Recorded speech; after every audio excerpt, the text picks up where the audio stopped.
나는 내 인생의 주인공인가? 주인공으로 살아왔고 주인공으로 살아갈 것인가? 우리의 삶을 어떻게 정리해야 될까요? Why not Korean? 왜 한국인이 그 자리를 가지 못합니까?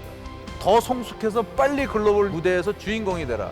자기가 굉장히 어리다고 생각하는 것 같아요. 어리지 않다.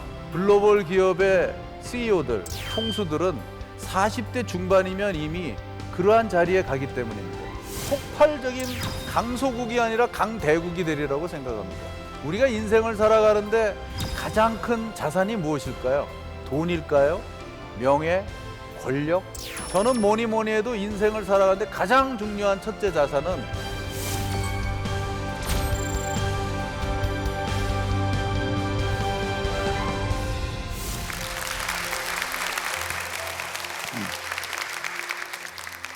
어떻게 살 것인가? 이러한 글로벌 시대에 어떻게 우리가 성공적으로 살아갈 수 있을까라는 화두를 가지고 생각해 봤습니다.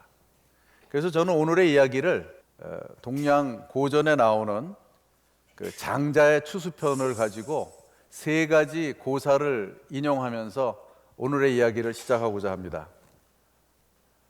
우물 안에 있는 개구리에게 우리는 저 드넓은 바다를 이야기할 수 없습니다. 왜냐하면 우물이라는 공간에 스페이스 속에 갇혀 있기 때문에 저 드넓은 바다를 알 수가 없죠. 그래서 저는 이 공간에 대해서 이 글로벌 시대에는 이 공간을 어떻게 뛰어넘어서 우리가 그러한 큰 무대에서 살아가고 일할 수 있을까라는 생각을 해봤습니다. 한두 가지 예를 들면 우리가 인천공항에서 비행기를 타고 이륙을 해서 서쪽으로 향하면 30분 후면은 중국의 동해안이 나타납니다. 그리고 다시 30분을 비행하면 북경이 나오고 만리장성을 지나서 고비 사막을 거쳐서 유럽을 가게 되죠. 동쪽으로 향하면 인천공항에서 약 15분 후가 되면 우리나라의 동해안이 나오고 동해안을 지나서 다시 30분을 지나면 일본의 서해안이 나옵니다. 즉 동북아시아는 이미 아침에 출근해서 저녁 때 돌아올 수 있는 출퇴근 거리에서 우리는 그러한 공간에서 지금 일을 하고 있고 살아가고 있습니다. 그랬을 때 우리가 이러한 공간을 어떻게 활용할 것이냐, 또 저기 태평양 넘어서 미국이든 미주든 또 시베리아 대륙을 넘어서 유럽이 됐든 우리는 이제 하루 이틀권 내에서 충분히 호흡하고 인터넷이나 모바일로 순간 서로 의사소통을 하면서 지내는 그러한 공간 속에 지금 살고 있습니다. 한 가지 재미있는 이야기를 최근 책을 통해서 읽어보았는데 저명한 세계적인 컨설팅 회사의 파트너들이 쓴 책입니다. 미국 이렇게 집에 가보면 통상 개인 집이 있고 뒷마당이 있고 바깥에 또 숲이 있지 않습니까? 근데 거기 사르트르라는 이름의 강아지가 마당에서 놀다가 울타리를 훌쩍 뛰어넘어서 밖에 숲에 나아가서 다람쥐하고 놀다가 또 시간이 되면 훌쩍 울타리를 넘어서 들어오곤 했습니다. 그런데 자꾸 드나들다 보니까 이 울타리가 좀 부서져서 울타리를 치웠습니다. 그런데도 불구하고 이 사르트르라는 강아지는 울타리가 있던 지점에 가면은 울타리가 없는데도 불구하고 있을 때와 똑같이 훌쩍 뛰어서 숲으로 나가서 놀다가 돌아올 때도 똑같이 뛰어넘어서 들어오는 모습을 보였습니다. 사람들도 평소에 익숙해지기 시작하면 그 공간 속에서 벗어나기가 쉽지 않다. 특히 기업에서 쓰는 out of the box, 박스 안에 갇혀있지 말고 그러한 공간에 갇혀있지 말고 바깥으로 뛰어넘어가는 그러한 새로운 개척을 하자. 더 나아가서 out of the box로는 안 된다. 이제는 새로운 공간을 마련해야 된다. 새로운 시장에서 새로운 곳에서 우리가 기업을 확대해 나가야 된다. 또 하나의 사례는 샹하이의 푸동공항 사진입니다.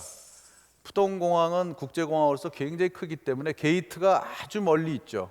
그 게이트를 따라서 세 가지 색깔의 TV가 끊임없이 서 있습니다.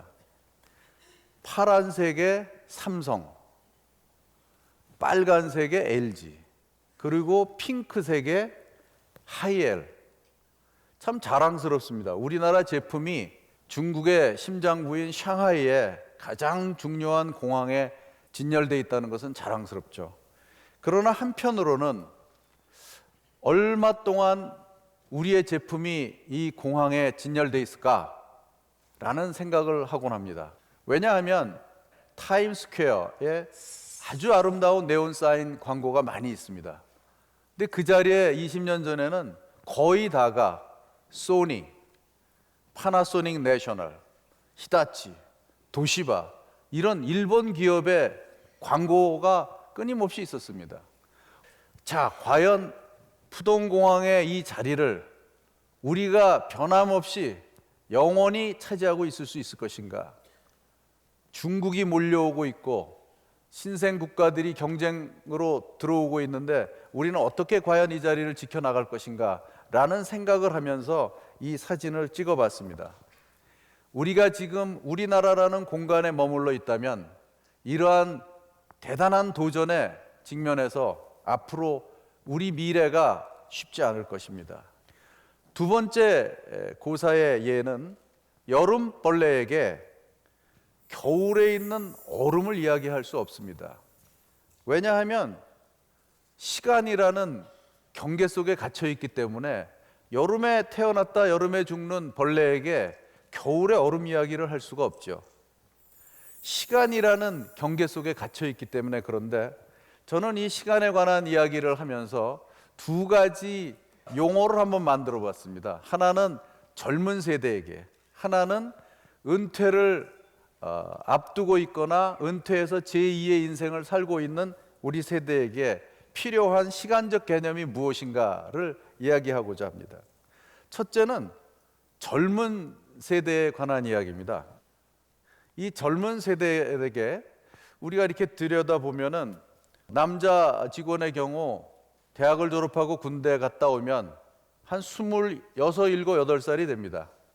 그리고 나서 한 2, 3년 근무를 하면은 나이 30이 되죠. 30살 난 신입사원 또는 대리가 이제 될까 말까 하는 위치에 있는 우리 직원들은 자기가 굉장히 어리다고 생각하는 것 같아요. 그래서 저는 글로벌 시대에는 어리지 않다, 신성숙 시대라는 용어를 쓰고 싶습니다. 젊은이들에게는 여러분은 이미 굉장히 성숙한 세대다. 왜냐하면 여기에 나와 있는 사진과 같이 세계적인 기업, 글로벌 기업의 CEO들, 총수들은 40대 중반이면 이미 그러한 자리에 가기 때문입니다. 그렇다면 우리나라에 있는 젊은 사원들이 30살 난 직원이 15년 후에 과연 그러한 세계적인 기업의 CEO가 될 수 있는가? 너무 어린 생각을 하고 있다는 거죠. 그래서 저는 성숙한 자세를 가져야 될 것이다. 젊은이들에게 급하다. 나이 30이면 유럽이나 미국에 있는 젊은이들은 이미 글로벌 무대에서 큰 책임을 맡고 있습니다. 미국의 대통령도 40대 중반이면 선출되지 않습니까? 그래서 저는 젊은 세대에게는 신성숙 시대, 시간에 대한 경계를 정확히 보라. 그 경계를 넘어서야 된다라는 이야기를 하고 싶습니다. 그 다음에는 우리가 은퇴를 전후한 세대에게는 이제 좀 더 젊어집시다 라는 반대적인 말씀을 드리고 싶습니다. 무슨 뜻이냐 하면 신청년 시대를 열어갑시다. 왜냐하면 이제 우리 모두가 알다시피 90 내지 100세를 사는 것은 기본 사실입니다. 저희 어머니가 99세세요. 굉장히 건강하세요. 주말이면 날씨 좋을 때는 손잡고 운동장 가서 2바퀴씩 걸어서 오고 하십니다. 이제 100세까지 살아가는 시대에 50대 중반 내지 60이 전후하면 용기가 좀 너무 빨리 우리는 줄어드는 것 같아요. 예를 들면 운동을 좀 등산을 멀리 간다, 또 스키를 탄다 그러면 아이 큰일 날라고 그 나이에 왜 그런 거 하냐고 이렇게 얘기를 합니다. 그런데 여기 사례를 들어보면 세계적인 골퍼 탐 와스는 현재 65세입니다. 그런데도 매년 아들 또래 또는 아들보다 더 젊은 선수들하고 어깨를 마주대고 똑같이 시합하고 거기에서 등수도 지난번에 우승할 뻔했는데 아슬아슬하게 준우승을 했습니다. 그리고 들어오는 이 노장 골퍼에게 수많은 갤러리들은 기립박수를 보내는 장면을 보고 참 멋진 신청년이라는 생각이 들었습니다. 그 옆에 스카이다이빙 하는 사진은 조지 W. 부시 대통령의 아버지, 그 전직 대통령이 부시 대통령입니다. 70세 생일 때 스카이다이빙을 하는 모습입니다. 저는 20대에 공수훈련을 받았습니다만 굉장히 무서웠어요. 근데 70이 된 연세에 스카이다이빙을 하는 모습을 보고 감탄했습니다. 그런데 더 놀라운 사실은 80세 생일을 기념해서 다시 스카이다이빙을 했습니다. 기자가 물어봤습니다. 90세에도 한 번 또 뛰어내리시겠습니까? 그랬더니 야, 90세에는 못할 것 같다. 이렇게 얘기를 했습니다. 그런데 올해가 90이 되는 해입니다. 다시 뛰어내리셨어요. 90이 난 전직 대통령이 저 높은 하늘에 올라가서 비행기에서 맨몸을 던져서 뛰어내리는 모습을 본 미국 국민은 얼마나 젊어지고 용기가 백배할까요? 그렇기 때문에 제2의 인생을 살아가야 될 우리 은퇴를 전후한 세대, 또 제2의 인생이 시작된 세대에게 저는 신청년 시대를 열자고 제안하고 싶습니다. 젊은이들에게는 더 성숙해서 빨리 글로벌 무대에서 주인공이 되라. 또 연세가 있으신 세대에는 우리 젊게 삽시다. 이런 제안을 전 하고 싶습니다. 그 옆에 파란 스키복 입고 있는 사람은 접니다. 저 좀 젊어 보이죠? 저도 60이 넘었습니다. 제가 60이 넘었는데 매년 알프스 산맥이나 로키 산맥에 가서 3,000m, 4,000m 되는 곳에서 스키를 즐기고 있습니다. 우리 이제 젊은 세대에다 밀리지 말고 신청년 시대를 넘어서 타임, 시간이라는 경계를 넘어서서 좀 멋지게 제2의 인생을 살아가는 것은 어떨까요? 저는 시간의 경계를 넘어서자고 제안하고 싶습니다. 요즘 많이 이야기하죠. retire, 은퇴. 영어로 retire인데 은퇴 연구소 소장들이 이렇게 얘기하더라고요. retire, 타이어를 바꿔 끼고 새로이 시작하자. 우리는 젊은 세대의 열정과 패기가 있은 전반기 인생이 있었다면 타이어를 바꿔 끼고 후반기에 멋진 제2막의 인생을 살아가는 신청년 시대를 열었으면 좋겠습니다. 그래서 저는 지금 공간과 시간에 대한 말씀을 드렸고 마지막으로 지식에 대한 이야기를 하고자 합니다. 장자가 이야기한 세 번째 고사는 이 비뚤어진 선비에게는 도에 대해서 이야기할 수 없다. 왜냐하면 가르침이라는 경계에 구속되어 있기 때문에 그렇다. 지식이라는 경계에 함몰되어 있으면 우리는 이 공간 밖에서 무엇이 일어나고 있는지 더 많은 탐구를 하고 더 깊은 연구를 하지 않는 자세가 될 것입니다. 그래서 저는 이 고사 세 가지를 인용하면서 글로벌 시대에 공간과 시간과 그리고 지식의 경계를 넘어서는 초경계적인 삶을 살아가야 되는 글로벌 시대가 아닌가 많은 생각을 해봤습니다. 과연 나는 인생을 멋지게 살기 위해서 잘해왔는가? 그리고 내가 꿈꾸었고 계획했던 일들을 자신 있게 실행으로 옮겼는가? 또 나는 내 인생의 주인공인가? 주인공으로 살아왔고 주인공으로 살아갈 것인가? 기본과 원칙에 충실했는가? 그리고 성공의 시작은 과연 무엇으로부터 시작될까? 이런 여러 가지 퀘스천 마크를, 의문표를 던지면서 어떻게 살 것이냐에 대한 저의 생각을 5가지의 삶으로 한번 정리해 봤습니다. 첫째는 준비하는 삶으로 시작을 하고자 합니다. 준비. 아니 이런 평범한 얘기를 지금과 같이 중요한 자리에서 하느냐라고 의문이 있으실지도 모르겠는데 저는 어렸을 때 고등학생쯤 되면 철이 좀 들었을 때인데 추석날이 되면 참 외로웠었습니다. 왜냐하면 이렇게 가을에 쌀쌀한데 전부 고향에 가고 서울 시내는 철시해서 텅텅 빈 도시처럼 됩니다. 근데 저는 갈 곳이 없어요. 고향이 없습니다. 이북에서 피난 나온 피난민의 자손이기 때문에 고향이 없어서 참으로 쓸쓸했어요. 그러면 버스를 타고 광화문 내거리에 가서 걸어서 경복궁까지 가곤 했습니다. 그것이 제가 맞이했던 고등학교 시절의 추석이었습니다. 그때 생각한 것은 어린 나이지만 고향을 준비해야겠다. 그게 제 생각입니다. 제가 미국에서 뉴욕 지사장 생활을 마치고 한국으로 돌아와서 제일 먼저 한 것이 고향을 어디다 정하느냐를 계속 찾아다니고 연구했던 적이 있습니다. 준비라는 것이 그만큼 소중한 단계이기 때문에 저는 준비하는 삶을 제일 먼저 화두로 말씀드리고자 합니다. 특히 며칠 전에 신문을 보니까 은퇴를 전후한 분들에게 설문을 했는데 대부분 설문에 답한 분들이 67세까지는 일해야지요. 이렇게 얘기를 했습니다. 그런데 여기 화살표에 보시는 표에 보면은 퇴직 후에 인생을 위한 사전 준비는 되어 있습니까? 이런 질문이 있는데 자그마치 65%가 준비가 안 되어 있습니다라고 대답했습니다. 바로 며칠 전 기사입니다. 보통이다 22%를 합쳐주면 준비돼 있다 13%를 빼고 나면 87%가 크게는 제2의 인생을 살아갈 준비가 되지 않았다는 것이죠. 젊은이들이든 제2의 은퇴 생활을 해야 될 연배든 우리는 준비하는 삶을 살아야 된다고 저는 생각합니다. 여기에서 제가 좋아하는 짧은 동영상 한 편을 보고 말씀을 계속해서 드리도록 하겠습니다.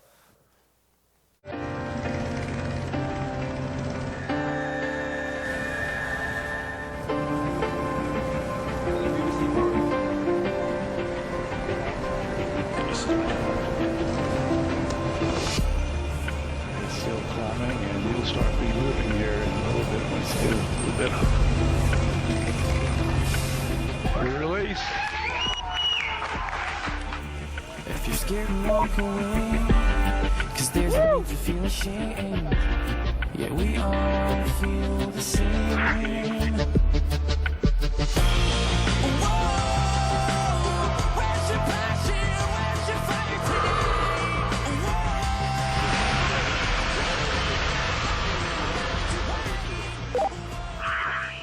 All right, now. The whole road is working now. I'm going home now. Jumper away. Speed 725. Showing Felix in a stable descent.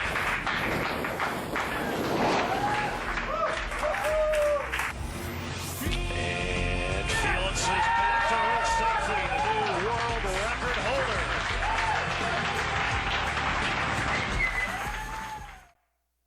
제가 왜 준비하는 삶의 이 동영상을 보여드렸냐면 1시간짜리 다큐멘터리를 보게 되었습니다.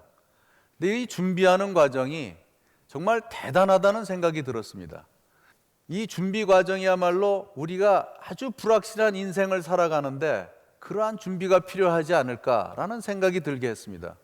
예를 들면 이 사람은 지금 뛰어내린 곳이 성층권까지 올라가서 사람으로서는 인류 최초로 음속을 돌파한 기록을 낸 장면입니다. 저희가 타고 다니는 비행기가 여객기는 음속을 돌파하지 못합니다. 그러니까 비행기보다 빠른 속도로 뛰어내린 거죠. 그러기 위해서 이 사람은 엄청난 준비를 했는데 그 중에 한 가지 예를 들면 우주복입니다. 저 우주복을 입지 않으면 저렇게 고도에 올라갈 때 피가 끓어서 즉시 사망하게 됩니다. 그뿐만이 아니고 여러 가지 수없이 이 세상에 존재하지 않는 것을 이 사람은 만들어서 준비라는 과정을 보고 우리가 내일 그리고 한 달 후, 10년 후 우리의 인생은 참으로 불확실합니다. 그러한 불확실성을 최소화하기 위해서는 많은 준비가 필요하지 않은가. 특히 준비의 첫 단계는 무엇일까요? 바움가트너는 어렸을 때 어머니에게 지금 보시는 바와 같은 그림을 그려서 드렸습니다. 꼬마 때 어머니에게 자기는 커서 하늘을 나르는 사람이 되어보겠다. 그리고 커서 하늘을 나르는 스카이다이빙 세계적인 기록 보유자입니다. 여러 번. 근데 이러한 것은 그러한 꿈이 있었기 때문에 가능하다고 생각합니다. 우리가 인생을 살아가는데 어린이든 젊은이든 우리가 제2의 인생을 준비하고 살아가던 작던 크던 꿈이 있어야 되지 않을까요? 꿈이 있어야 우리는 목적지가 있고 그 목적지를 향해서 오늘을 준비하고 실천해 가면서 살아갈 것입니다. 그래서 저는 준비의 첫 단계는 꿈이라고 생각합니다. 이 소년, 어린 아기의 꿈, 그것을 실행하기 위해서 이 사람은 모든 계획을 수립했고 그것을 실천해 가면서 사는 멋진 인생을 살고 있고 인류에게 처음 주는 기록도 수립을 했습니다. 경영을 하면서 회사의 대차 대조표를 사용합니다. 회사가 얼마만큼 건강하고 재산이 얼마나 있느냐라는 내용의 재무제표죠. 그런데 이걸 인생에 대입을 한번 해봤습니다. 우리가 인생을 살아가는데 가장 큰 자산이 무엇일까요? 우리에게 가장 큰 자산, 돈일까요? 명예? 권력?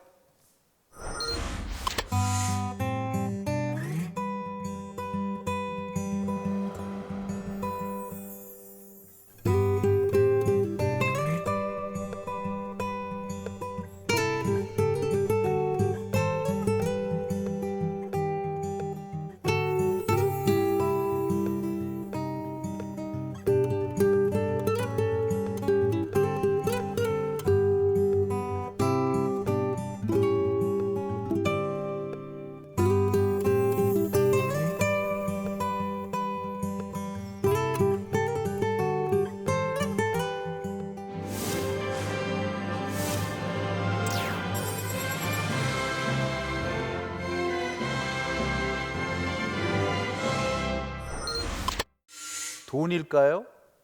명예? 권력? 저는 뭐니 해도 인생을 살아가는데 가장 중요한 첫째 자산은 건강이라고 생각합니다. 건강한 신체에 모든 에너지가 담길 수 있다고 저는 생각합니다. 그리고 건강한 신체가 하드웨어라면 그 안에 들어가야 될 소프트웨어, 평생 학습을 통한 컨텐츠를 우리가 쌓아 나가야 된다고 생각합니다.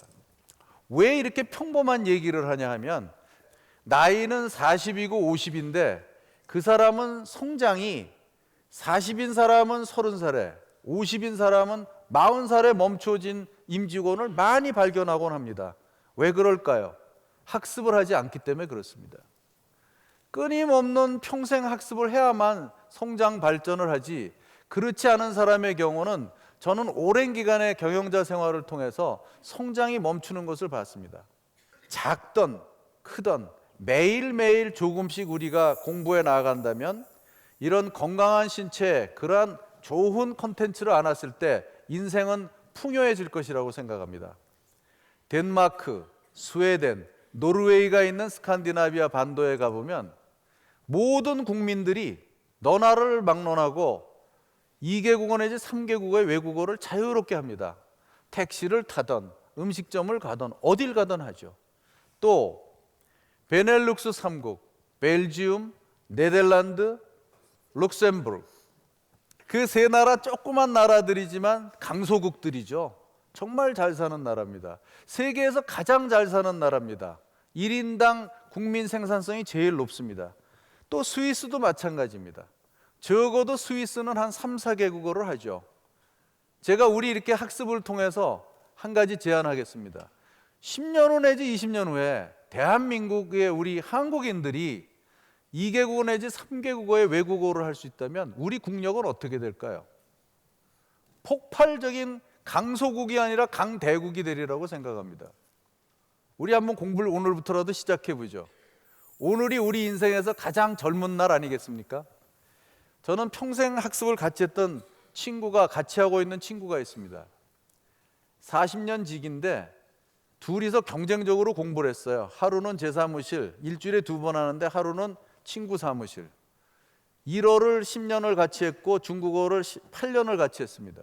누가 먼저 그만두자고 그럴 때까지 했는데 그러한 공부를 통해서 말이 안 통할 때 일본과 중국을 출장 갔을 때 하고 지금 말을 자유자재로 할 수 있고 글을 읽을 수 있을 때 제가 출장 갔을 때 그 여행의 깊이와 넓이와 즐거움은 비교가 되지 않습니다.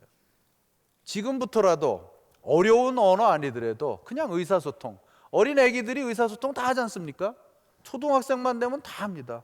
그 정도만 배워도 우리는 엄청난 국력신장을 갖고 올 수 있다고 생각합니다. 저는 전 세계에서 경쟁을 통해서 올라와 있는 최종 결선에 들어와 있는 글로벌 인재를 발탁하고 평가하는 평가요원으로도 우리 그룹 내에서 오랜 기간 일했습니다. 그러한 글로벌 인재를 우리가 선발하기 위해서 10가지 그 역량을 선정했는데 그 나머지는 다 생략하더라도 이 3원의 가장 가운데 있는 3가지가 있습니다. 그 3가지는 반드시 A를 맞아야 됩니다.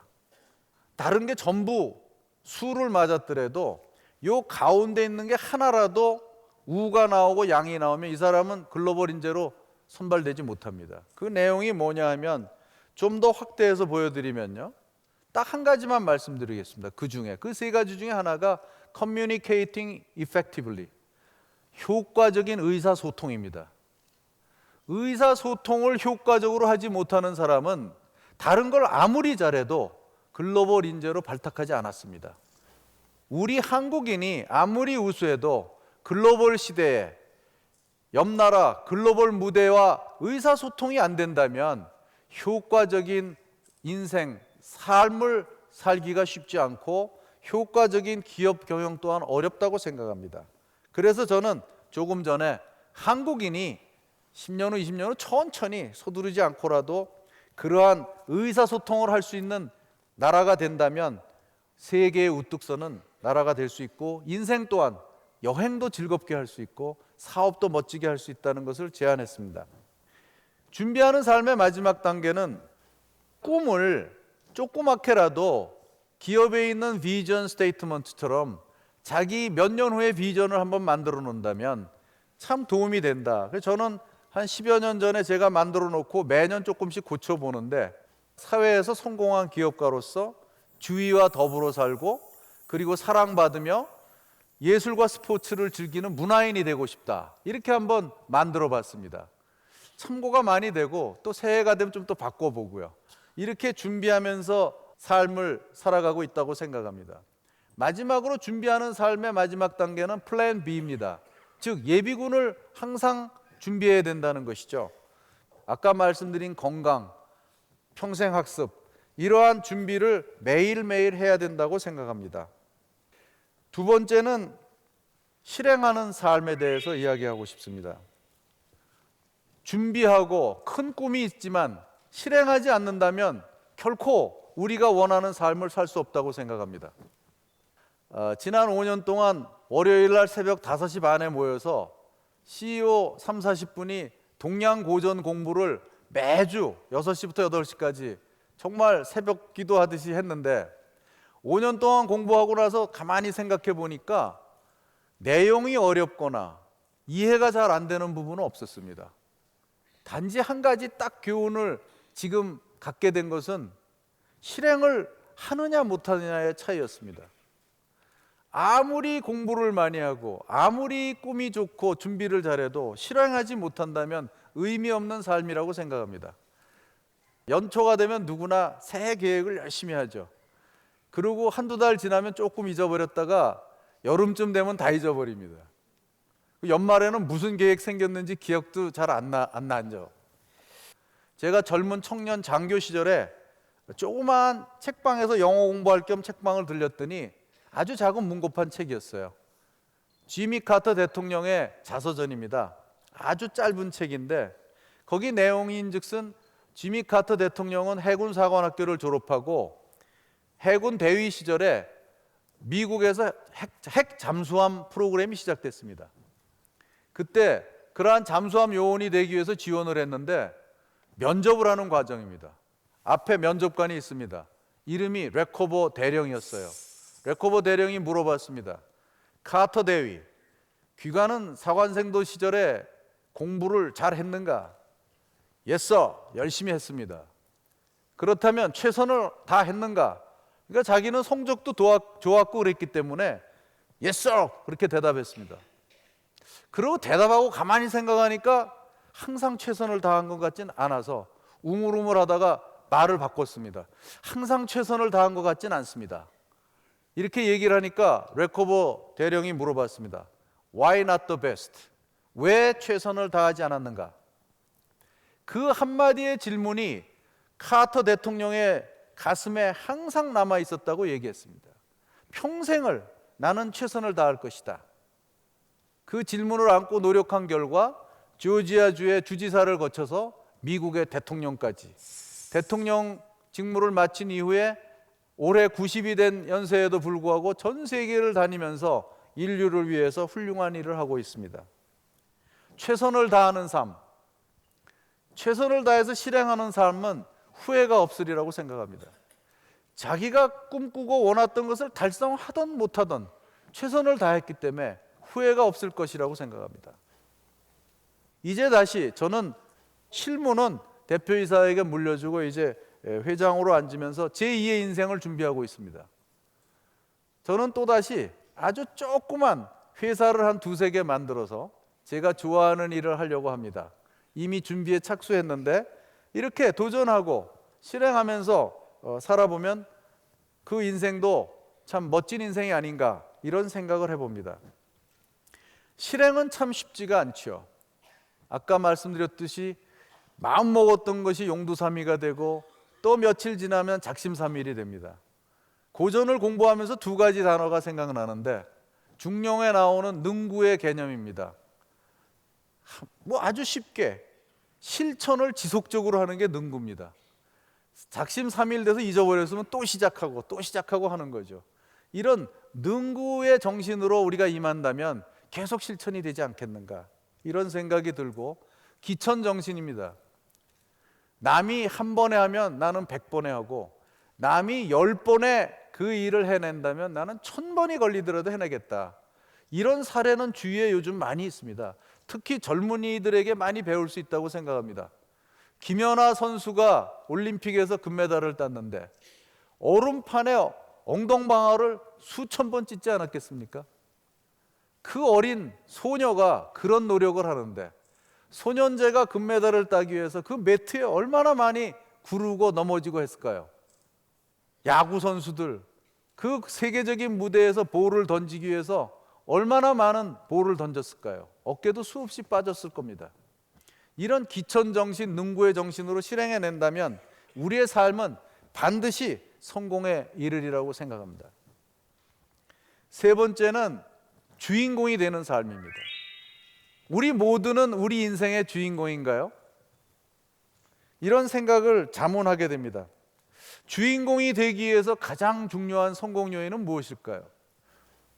우리 판소리 사철가의 한 대목을 보면 우리가 인간이 100년을 산다고 해도 병든 날과 잠든 날, 걱정, 근심 다 제하면 단 40도 못 산 인생, 이런 구절이 나오지 않습니까?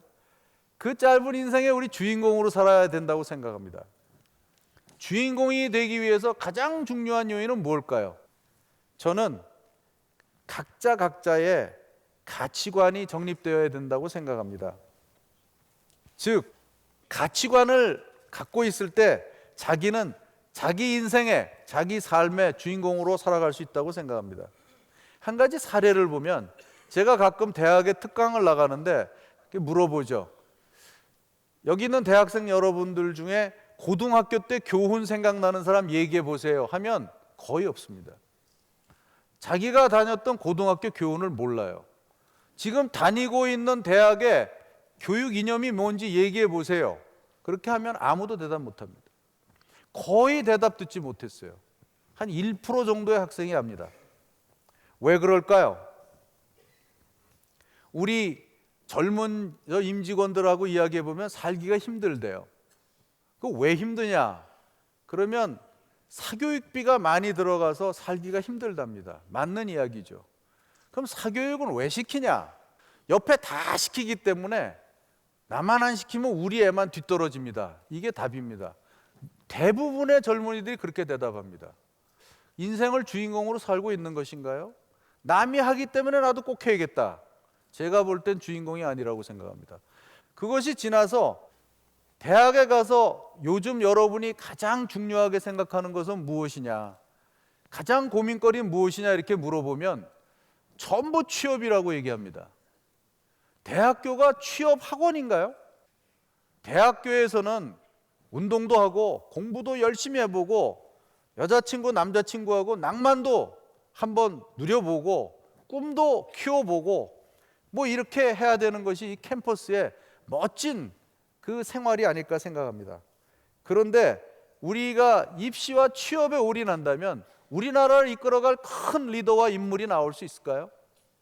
또 한 가지에는 우리 모두가 아는 기러기 유학 이야기입니다. 기러기 아빠. 재미있는 게 맥킨지라는 외국계 컨설팅 회사가 만든 2020년도 한국 리포트입니다. 여기에 보니까 우리가 항상 얘기하는 기러기 아빠 얘기가 나와요. 영어로 써 있습니다. 외국 사람이 기러기 아빠는 방학 때 되면은 가끔 철 따라 기러기가 오니까 외국 가서 애기 보고 오는 거예요. 기러기 아빠. 그 다음에는 독수리 아빠입니다. 독수리 아빠는 돈도 많고 시간도 있어서 언제든지 보고 싶을 때 가는 아빠예요. 또 하나는 펭귄 아빠입니다. 펭귄 아빠는 날개는 있지만 날아갈 수가 없어요. 형편이 어려워서 애를 보러 못 가고 그냥 멀리 두고 있습니다. 이것이 우리 애들을 꼭 유학시켜서 훌륭한 인재로 만들겠다라는 계획하에 한다면 대단히 좋습니다. 그렇지만 남이 하니까 나도, 옆집이 하니까 나도, 이것은 주인공이 해야 할 삶은 아니라고 저는 생각합니다. 제가 25년째 경영에 참여하고 있는 이 덴마크 회사를 다니면서 이 경영에 참여하면서 덴마크인에 대해서 많이 알게 되었는데, 덴마크인은 행복지수가 매년 세계에서 1위예요. 우리나라는 41위입니다. 왜 덴마크인은 항상 세계에서 가장 행복한 사람들일까 궁금해서 많이 물어봤어요. 재미있는 얘기는요, 우리 회사 초창기에 덴마크 기술자가 와서, 엔지니어가 와서 회사에서 한 3년 일하다 갔습니다. 그 친구는 자기는 평생 우리 회사에 근무하고 싶고 할 거래요.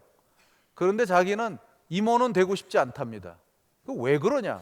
누구나 다 사장 되고 싶고 임원 되고 싶은데 귀하는 왜 되고 싶지 않냐? 그랬더니 자기는 임원 되고 사장 되면 너무 출장도 많고 가족하고 시간도 없고 자기 싫다는 거예요. 자기는 부장까지만 있고 부장으로서도 아주 행복하니까 자기 분수에 맞다고. 저는 깜짝 놀랐습니다. 우리 주변을 보면 친구도 형제도 다 사장 되려고 그러고 임원 되려고 그러는데, 덴마크 사람들 택시 운전수를 만나면 나는 공장에서 일하거나 사무실에서 일하는 거 답답하고 내 시간을 자유자재로 쓸 수 있는 택시 운전이 최고다, 나의 최고의 직업이다, 이렇게 얘기해요. 웨이터나 웨이트리스 만났더니 나는 여러 나라에서 온 손님들한테 맛있는 음식 줄 때 맛있게 드시는 모습을 보고 참 행복하다는 거예요. 난 이 직업을 계속 갖겠다. 참 놀라웠습니다. 그러한 덴마크인은 자기가 자기 인생의 주인공이기 때문에 행복하게 살고 행복지수가 1위가 아닌가 생각했습니다. 저는 글로벌 시대에 주인공으로 우리나라 사람으로 살기를 주장합니다. 우리는 외국이 갖고 있지 않은 정말 찬란한 문화를 많이 갖고 있습니다.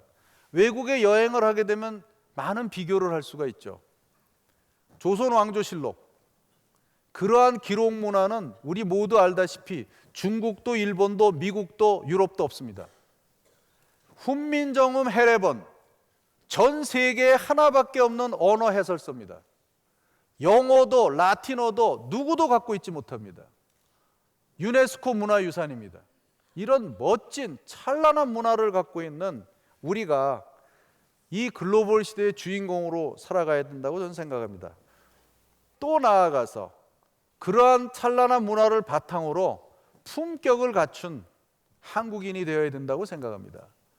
저희 회사에서는 한국에 처음 오는 외국인이 있다면 공연장에 보내서 우리나라의 춤과 소리와 그런 아름다움을 경험하게 하고 고궁을 가보게 하고 우리나라의 전통 문화를 알려주기 위해서 회사 행사를 할 땐 저는 항상 우리나라 전통 제례를 외국 사람까지 다 합니다. 여기 무릎 꿇고 앉아있는 사람들은 우리 그룹의 회장단입니다. 돼지 머리에 다 절하고, 그리고 이 사진은 유럽 덴마크에 있는 저희 박물관에 대형 사진으로 10년 동안 걸려 있었습니다. 우리나라의 찬란한 문화를 자신감 있게 가지고 감으로써 우리가 주인공으로 살아가야 된다고 생각합니다. 여기 지금 태권도 하는 장면은 저희 직원입니다.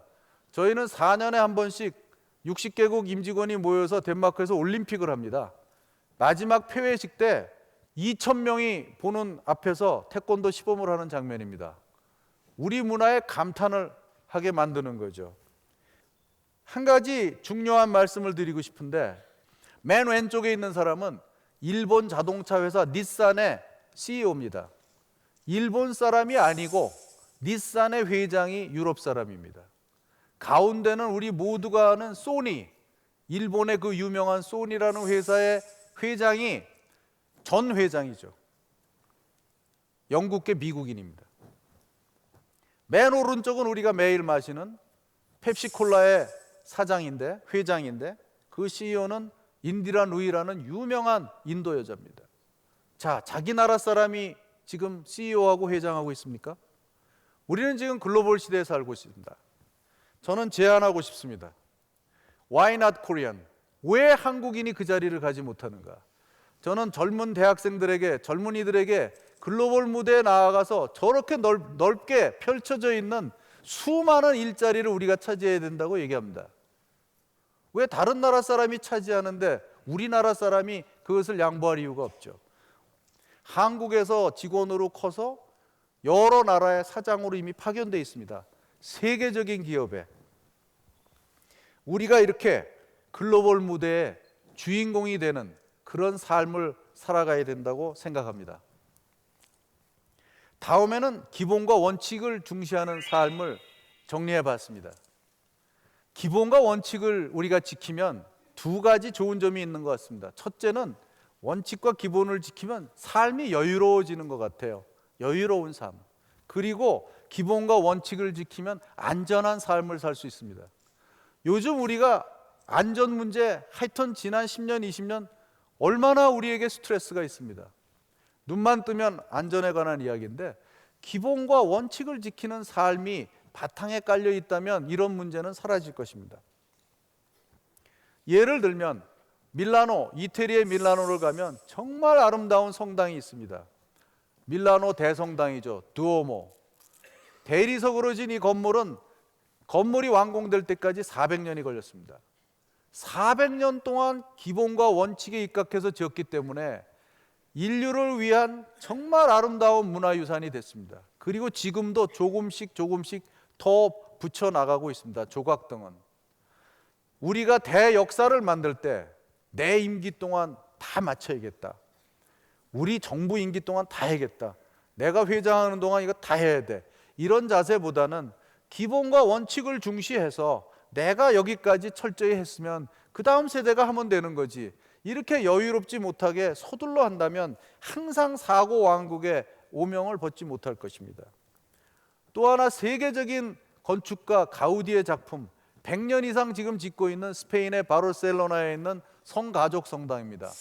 이 성당은 정말 가면 너무너무 아름답습니다. 그렇지만 아직까지 정문도 완공되지 않았습니다. 정문이 없습니다. 그냥 임시문으로 막아놨지. 왜냐? 아직까지 계획대로 가고 있기 때문에 그렇습니다. 가우디 사망한 지 100주년을 기념해서 완공하려 그런다는데 그때까지 될지는 잘 모르겠다라고 얘기합니다. 100년이 걸리면 어떻고 200년이 걸리면 어떻습니까? 우리나라를 위한 대역사를 시간을 두고 여유 있고 기본과 원칙에 맞게 해내야 되지 않겠는가라는 이야기를 드리고 싶습니다. 기본과 원칙이 지켜지면 위기 관리를 할 수가 있습니다. Crisis Management. 위기가 닥쳤을 때 기본과 원칙을 갖고 있는 데는 위기가 잘 닥치지도 않을 뿐더러 위기가 닥쳤을 때도 잘 해결할 수 있다는 뜻입니다. 저는 인류 역사상 한 번 있었던 초음속 여객기입니다. 꽁꼬드. 지금은 사고가 나서 없어졌습니다만 제가 뉴욕에 주재할 때 3번 이 꽁꼬드를 탄 적이 있습니다. 음속에 2.5배 정도 달리니까 그 공군 전투기만큼 빠른 여객기입니다. 1984년으로 기억하는데 파리에서 이 비행기를 타고 뉴욕을 향해서 날아갈 때 대서양 한복판에 날아가고 있을 때 폭탄이 터지는 소리가 났습니다. 엔진이 4개인데 그 중에 3번 엔진이 터졌습니다. 저는 그날 죽는 줄 알았습니다. 얼마나 놀랬겠습니까? 한 30분쯤 숨을 죽이고 있으니까 방송이 나왔습니다. 승객 여러분, 이제 3번 엔진이 현재 폭발된 상태인데 기본적인 수습이 다 완료돼서 파리로 다시 회항하고 있습니다. 최선을 다해서 안전하게 모시고 가겠습니다. 걱정하지 마십시오. 파리 상공까지 갔습니다. 블란서 파리 상공을 도착했는데 빨리 내려야 될 텐데 내리질 않고 주변을 선회합니다. 방송이 또 나왔어요. 기름이 많이 남아서 기름을 다 소진해야 착륙이 가능하다. 아니면 폭발할 위험이 있기 때문에. 그거 도울 때 가슴이 조마조마하죠. 정말 간이 콩할 만하죠. 그렇지만 안전하게 착륙을 했습니다. 이 기장과 승무원들이 얼마만큼 기본과 원칙에 훈련이 잘 되어 있으면 이렇게 안전하게 내렸을까요? 저는 기본과 원칙으로 훈련되고 무장되지 않은 승무원이 만일에 그 비행기를 운영했다면 이 자리에 서서 여러분들하고 이야기할 수 없었을 겁니다. 제가 미국 사람들을 만났을 때 물어봤습니다. 인생을 살아가면서 꼭 해야 될 게 있고 꼭 해서는 안 되는 게 있는데 영어로 뭐라고 그러냐? 그렇게 물어봤더니 영어로 그걸 꼭 해야 될 일은 카디널 버추라고 얘기하고 절대로 해서는 안 되는 일을 카디널 신이라고 그런답니다. 그래서 우리는 기본과 원칙을 지키는 그런 삶을 산다면 아주 여유롭고 안전한 인생을 살 수 있으리라고 생각합니다. 5가지 삶 중에 마지막으로 만남을 소중히 하는 삶을 이야기하고 싶습니다. 성공은 무엇으로부터 시작될까요? 한 단어로 딱 대답을 한다면요. 열정, 노력, 실력, 인내, 많은 답이 나옵니다. 다 정답인데 저는 성공은 만남으로부터 시작된다고 생각합니다. 여기에서 우리의 만남은 대단히 소중한 만남이라고 생각합니다. 예를 들면 빌 클린턴 대통령이 고등학교 시절 미국의 백악관에 가서 존 F 케네디 대통령과 악수하는 장면입니다. 이 악수를 한 때가 1963년입니다. 근데 그로부터 고등학생 빌 클린턴이 만 30년 후에 이 만남으로부터 어떤 일이 발생했을까요? 미국 대통령으로 취임합니다. 그 저 먼 시골에 알칸소의 촌뜨기 고등학생이 백악관에 가서 미국 대통령을 만나는 순간 정말 큰 꿈을 꾸었을 것이고 준비하고 실행해서 결국은 대통령에까지 이르는 장면입니다. 만남은 그야말로 성공의 시작인 것 같습니다. 또 한 학생이 있습니다. 그보다 1년 전 1962년에 백악관에서 똑같이 존 F 케네디 대통령을 만났는데 동양에서 온 조그마한 고등학생입니다. 이 사람이 만 44년이 지나서 우리 앞에 나타났습니다. 반기문 유엔 사무총장입니다. 이 만남이 얼마나 소중할까요? 저는 오늘의 여러분과의 만남을 오래오래 기억하겠습니다. 화두에 동양고전에 나오는 장자의 이야기로 공간과 시간과 지식의 경계를 넘어서서 초경계적인 사고로 글로벌 시대를 살아보자고 말씀드렸는데 서양은 어떤 생각을 하고 있을까 궁금했습니다. 이태리의 물의 도시 베니스를 도착했는데 베니스에 있는 유명한 미술관 구겐하임 미술관을 방문했을 때입니다. 물의 도시니까 수상 택시를 타고 내려서 걸어 들어가는데 깜짝 놀랐습니다. 벽에 이런 사인이 있었기 때문입니다. 첫째가 changing place, 장소와 공간을 바꿔라. 둘째가 changing time, 시간을 바꿔라. 셋째가 changing thought, 생각과 지식을 바꿔라. 그렇다면 changing future, 미래가 바뀔 것이다. 아까 이야기한 동양의 장자의 이야기와 서양의 이 이야기가 얼마나 이렇게 똑같은 내용일 수가 있습니까? 매일매일 아침 모두에게 똑같이 시간이 주어지는 태양이 떠오릅니다. 매일마다의 아침은 또 하나의 새로운 시작입니다. 어제까지 힘들었더라도 힘차게 자기가 주인공이 돼서 앞으로 나아가는 멋진 삶을 살아가야 된다고 생각합니다. 여러분, 긴 시간 저의 이야기를 경청해 주셔서 대단히 감사합니다.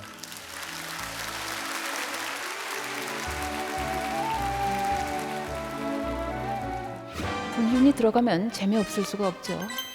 상상이 되시지 않겠습니까? 두 사람은 그 순간 별이 튀깁니다. 외모에 대한 컴플렉스가 심각했던 사람입니다. 잘생긴 남자들을 혐오하다 못해 증오했습니다. 잘생긴 남자나 잘생긴 여자들은 별로 좋게 안 끝납니다. 그 아름다운 안나 그리고 잘생긴 브론스키가 나올 때 가슴이 덜컥 내려앉았어요. 근데 제 생각이 맞았던 것입니다. 결국 안나는 죽게 되죠. They're not suitable, I've learned.